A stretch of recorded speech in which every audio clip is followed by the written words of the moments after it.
Chapter 235 to 236. There are naturally many new things going on in the village, May reported with a small shrug that bled through her serious demeanor. Nothing really pressing or worrying, though.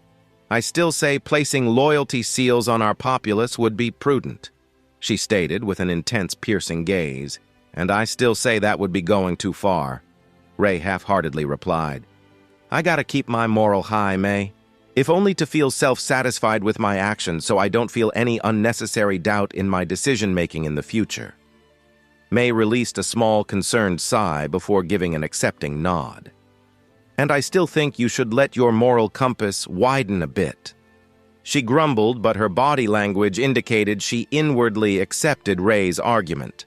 She was more in tune with Conan's opinion on the matter, and always preached Ray should just use the best seals to enforce obedience. Ray, however, only used secrecy seals to avoid anything he deemed a secret from leaking. Beyond that, there was no real safeguard from betrayal. That's where May actually became relevant. While her sisters had their own role in Ray's village, she couldn't really simply slack off now, could she? Hence, May decided to use the skills Ray and Conan so painstakingly tried to beat into her during her apprenticeship and went more into the internal security of the village on the other side.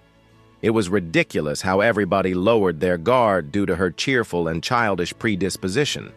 Adding some of her steam-based surveillance jutsus and voila, there was not much that could evade her notice in the village.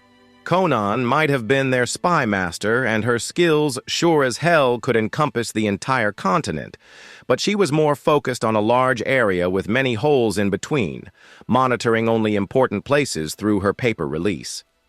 Conan could never really cover everything no matter how much she tried, and that was also the reason why many merchants of the Biri Biri Company acted as spies for them. May, on the other hand, could use her steam release to fill the air with a transparent mist, monitoring everything that went on inside of the said mist.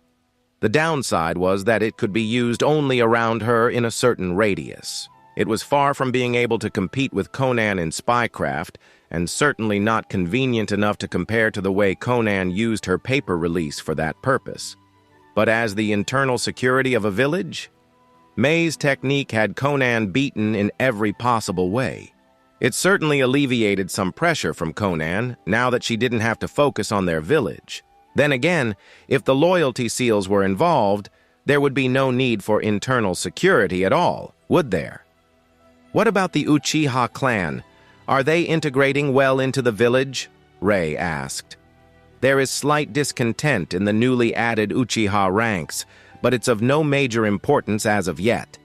The same thing happens almost every time we incorporate a clan from the outside, since the system we use in our village is completely different than anywhere else. May started. Isamu and Izumi Uchiha are trying their hardest to contain their clansmen. The daily beatings at the hands of our ninjas in the guise of retraining are also helping. The Uchiha clan members are slowly realizing there is no way they could win against us in an open fight, since our forces are superior to theirs not only in numbers, but also in the quality of our ninjas. It certainly humbled them enough to be somewhat bearable. She snorted. Ray could only give the woman an apologetic smile while secretly feeling bad for the Uchihas. He heard how some of them made asses out of themselves when May first time observed their new training under the Jonins from the other-sided village. Considering May was very proficient in shielding her chakra from detection in a way that showed even to Sharingan users that she was just a low Chunin by chakra reserves, simply a fight broke out because of some insults, and 20 Uchiha ninjas ended up beaten black, blue, and melting. Needless to say, the red-eyed folk gained a newfound respect for the resident excitable ginger.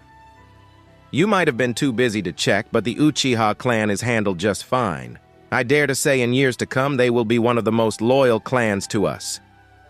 May showed a self-satisfied smile. In the past week alone, the number of Uchiha kids entering our academy tripled compared to what entered the Konoha one in the past.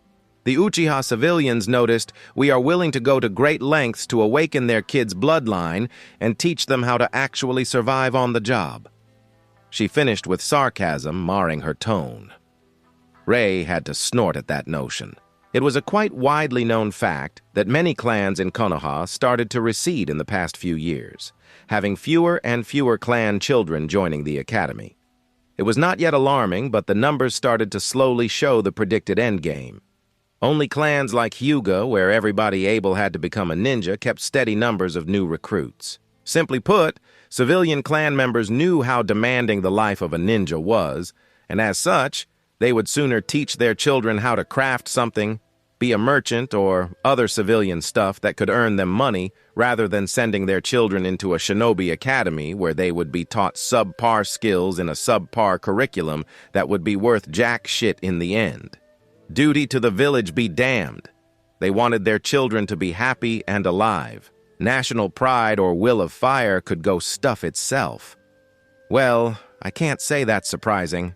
To clans, being a shinobi is an honor and privilege. It's something to be proud of. Ray sadly shook his head. That said, no parent would send his or her child to learn how to be a ninja with knowledge the academy would be next to useless to do just that. The second the Hokage gave power over the Shinobi Academy to the Civilian Council. He finished with a half-hearted shrug that indicated how amusing he found the situation. Yeah, the Uchihas are regaining their drive thanks to the benefits we are providing.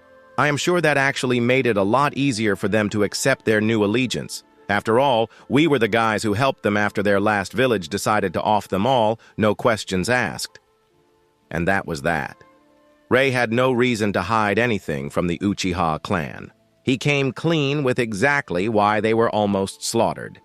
Needless to say, Konoha really lost a lot of respect in their eyes. Is there anything else going on in the village? Ray asked, satisfied with the Uchiha situation. He held no doubt Konan and Mei could manage the clan on their own without his intervention. Hearing his question, Mei's lips stretched into a wide smile while her eyes gained a mischievous glint. Oh, just a bit of gossip, really. She giggled, showing the serious stuff was over. My very own pet cat showed a great deal of interest in our resident self-pitying turtle. Last I heard, they spend quite a lot of time together. Ray chuckled. Well, now that is one thing nobody could have anticipated. Yugito and Yagura, huh? With their past and circumstances, they will probably be good for each other. Doesn't hurt the closer he is to Yugito, the more loyal Yagura will be to our village, Mei added with brutal honesty. It has been years since Yugito became a part of the village, but by now, nobody had any doubts the woman saw Ray and his wives as her family. As if he dared to betray us. Ray found the idea ridiculous. The man is simply beyond himself with happiness that Ringo is completely overhauling Kirigakure's system and making it more efficient. Maybe. Mei hummed, and her shrewd, pondering gaze landed directly on Ray's eyes. Say, what exactly are you trying to accomplish here, love? 2 villages are under your control, 2 international companies ranked in the top 10 worldwide belong to you, and now you are trying that stunt with Sunagakure. One would think you are trying to conquer the world, dear. She finished with an intrigued purr. Ray stilled, and his eyes slightly narrowed in delight. He never once told his girls what he wants to accomplish. He knew it didn't matter to them. Even now, Mei was asking simply because she was mildly curious. Her eyes clearly showed she didn't really expect a straight answer. After all, he always trained her information-gathering skills by giving her half-truths and simple clues while expecting her to come to a certain conclusion herself. My endgame, hey? Ray slyly smirked at Mei, causing her to widen her eyes before she found her back pressed onto the blanket, with Ray's body towering above her and his face only an inch away from hers, their lips almost touching. A shiver of excitement starting to shake her body, Mei intently listened as Ray continued speaking. I am simply making use of opportunities left behind by idiots in charge, my lovely girl. It's simply sad how easy it is to gain control nowadays, isn't it? But enough of that. I think we should get back to enjoying our date. Ray suggestively whispered to Mei before lowering his lips on hers. Welcome. It has been quite a while since we last saw each other, Pakura. The Wind Daimyo enthusiastically greeted Pakura as she and Rei entered the gardens of his castle. "I am glad you accepted my invitation. Feel free to drop the formality. We are here for tea, after all," he amicably retorted as he beckoned his guests to sit opposite him behind the table filled with various delicacies. "How could we decline such an opportunity, Mikumi?" Pakura answered with a calm smile, completely ignoring etiquette and protocol, while Rei distractedly compared the flowery gardens of the Fire Daimyo's castle to the lush green ones where they were now, wondering if the men had nothing more important to spend their money on. Pakura half-turned towards Rei. "This is my husband, Yotsuba Rei," she introduced, causing the Wind Daimyo to widen his eyes in bewilderment and wonder.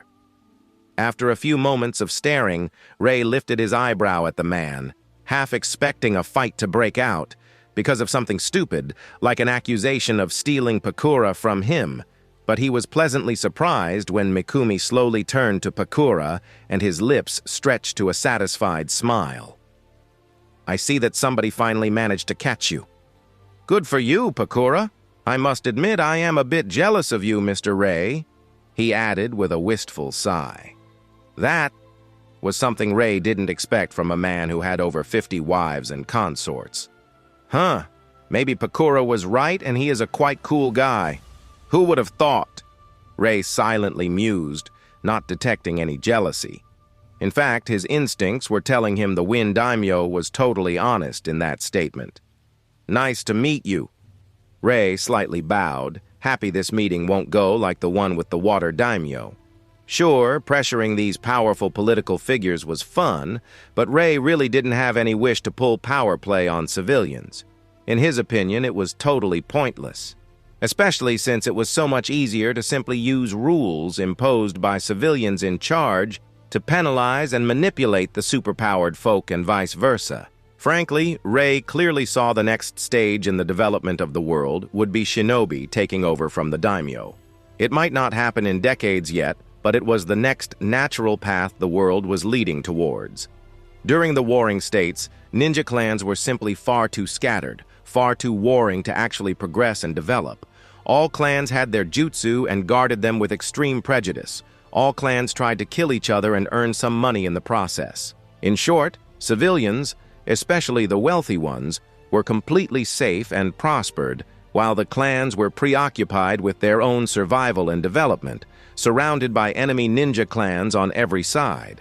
That all, however, changed after the formation of the ninja villages. The knowledge of clans that joined together to form a village was pooled together, and suddenly, the ninja arts progressed by leaps and bounds. Suddenly, the ninjas no longer fought numerous other clans. Suddenly, the ninjas were no longer scattered and isolated. Suddenly, they started to work together, and their numbers swelled. The enemies became the other ninja villages, and while they got stronger than singular clans, the number of enemies they had to fend off at the same time was a lot less. Simply put, the ninjas got a much-needed breather to actually develop rather than non-stop fight for survival. But let's skip to the chase. As you probably know, I am a very busy man, especially during this time of the year with the imports convention and whatnot. Dear Sage, I really have no idea what my father was thinking when he set up this tradition, Mikumi wryly said with a sigh. You want my help with dealing with Rasa, right? What exactly do you envision? You know I can't just openly attack him. Rei looked at the Wind Daimyo's eager and somewhat anticipatory expression and barely held back a grimace. The man was clearly positively giddy at the prospect of one-upping Rasa. This is exactly why I made sure to become both the hidden daimyo of the spring country and the kage of my own village. This spectacle is simply sad beyond words. And that's where the problem of the current society really laid. It was very surprising and refreshing when the Fire Daimyo reacted so friendly towards Tsunade. The Wind Daimyo, however, was a norm. Sure, he was a good man, and clearly a friend to Pakura, but it was so obvious he wanted to subtly stick it to the KasiCair. Something that was becoming all too frequent between various daimyos and their ninja village leaders. Powerless civilians held powerful positions in the government. Ninjas were peeved because by all means they were superior. Civilians were peeved because they wanted to hold on to their positions of power, and superpowered generals with entire armies of also superpowered soldiers at their beck and call was not an easy thing to control. Previously, ninjas didn't have time to set their eyes on the positions of daimyo or wealthy merchants. Now that there are villages, this started to slowly change. More and more often, ninjas become wealthy by doing business rather than mercenary work. More and more often, ninjas, retired or not, participate in the civilian stuff. Just the civilian council in Konoha has a few retired ninjas in it. Needless to say, inwardly, civilians are not really happy about it and see it as ninjas trying to wheedle them out of their seats of power, which the ninjas arguably are indeed doing. It is only natural, and civilians in return decided to go slyly about it. After all of the 3 ninja wars were caused by missions gone wrong, where 2 villages clashed due to an assignment by powerful aristocrats of their respective nations. Civilians had to be subtle and convincing in their dealings and weakening of the ninjas. While Ray really didn't care if it was the ninjas or the civilians on the top, he had his own nation, and that was that. He also had to be realistic and admit that ninjas would eventually dominate the ruling positions for no other reason than they had the necessary power. The ninja villages existed for barely a bit more than 6 decades up to date, and the power struggle between the ninjas and civilians already started in some parts of the world. Orochimaru and his takeover of the rice country was a prime example of such a thing. Then again, Ray smiled at the eager face of the Wind Daimyo. Why would I let an opportunity to get the seat of the KasiCair let go just because the idiots in charge are currently bickering like sniveling children? Our request is simple. Pakura gave Ray a glance, noticing he was letting her take the lead, and started talking. Rasa wanted to kill me. He overstepped his boundaries and created a way for us to lawfully attack his position. I know you won't be able to extend political capital to fully deal with him, Mikumi. Don't worry, I am not asking for that. All I want is your support for my challenge. Challenge? Mikumi's eyebrows lifted into his hairline as his mind instantly understood Pakura's angle. Mischievously smiling, Pakura nodded.